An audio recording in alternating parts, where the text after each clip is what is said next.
सबसे पहले आप दोनों लोगों को शुभकामना देता हूं इस गीत के माध्यम से कि समधि समधीन के हो समधि समधीन के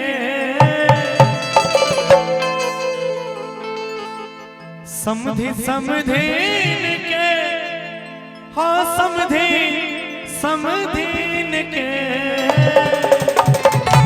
और जानते हैं कि जोड़िया बनल रहे दुल्हा दुल्हन के समधि समधीन के। आ जाइए म्यूजिक से।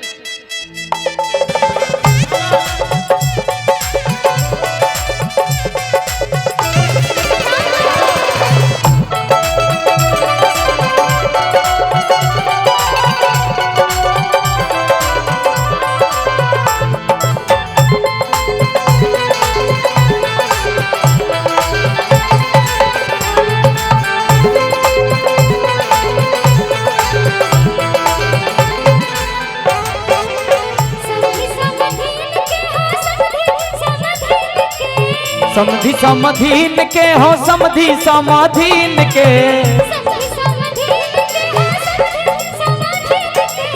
समधि समधीन के हो समधि समधीन के।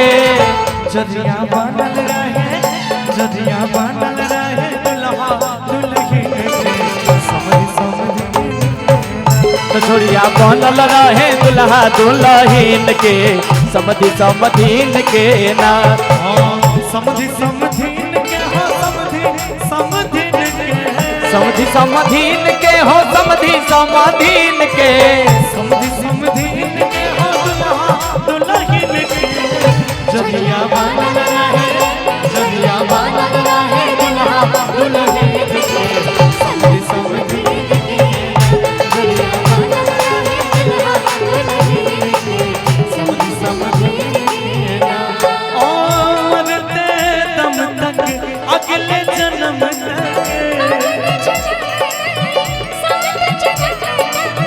सात जन्म नहीं जन्म जन्म तक छोड़ेंगे न हम तेरा साथ और साथी मरते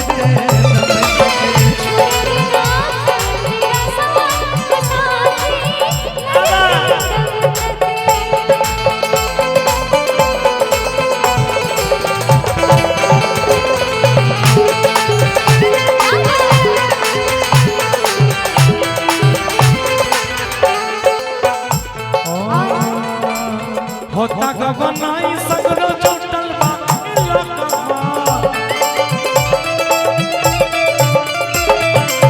हंसी खुशी गावे मिली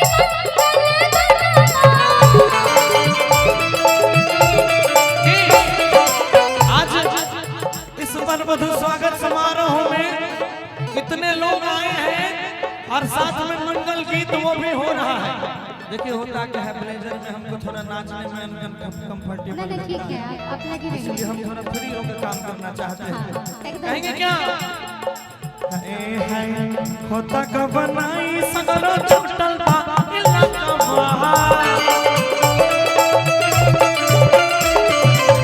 हंसी खुशी गावे मिली हेलो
भाभी कहती है बड़े प्यारे से भाव में, ओ सावर सरतिया मोहन मोरतिया,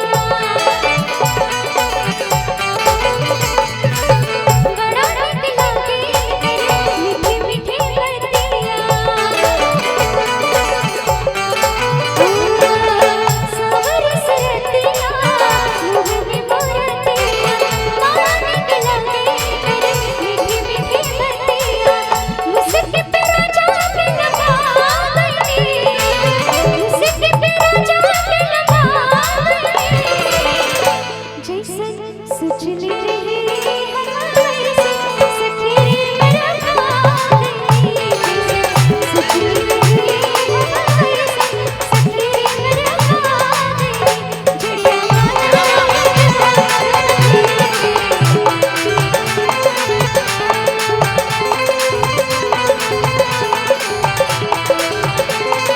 अब कहेंगे क्या सब दिन सलामत रहे इनकर परिवार हो,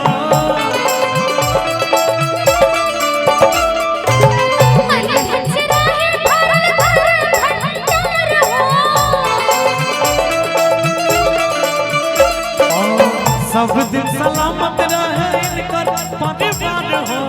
मन धन से भरल भंडार हो, कि शुभ कामना बाटे हमारा पूरा जीवन में, कि हमारे जितने लोग हैं सबके तरफ से आप दोनों को ये शुभकामना है कि आप दोनों की जोड़ी लोग एक जन्म 7 जन्म 1000 जन्म लाख जन्म का दुआ देते हैं, लेकिन ना मैं 1 जन्म कहूंगा ना 7 जन्म कहूंगा ना 1000 जन्म कहूंगा, मैं सीधे कहूंगा कि जब तक इस संसार में इधर सूर्य रहे उधर चंद्रमा रहे, ये धरती जब तक विस्थापित रहे तब तक आप दोनों की जोड़ी बनी रहे। एक बार इस जोड़ी के लिए जोरदार जोरदार ताली। ताली बजाएं कि शुभ कामना बाटे हमरा पूरा दिन के, समधि समधि